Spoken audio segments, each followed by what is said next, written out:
New tonight, some families are raising concerns about allegations of misappropriation of funds in Clark County.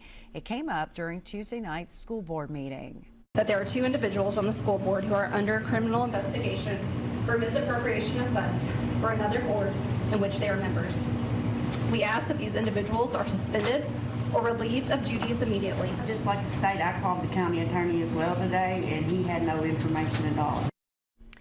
WKYT reached out to County Attorney William Elkins. He says a captain with Kentucky State Police did confirm an investigation but could not provide any further details. We have also reached out to Kentucky State Police as well as Clark County School Superintendent and School Board Chair.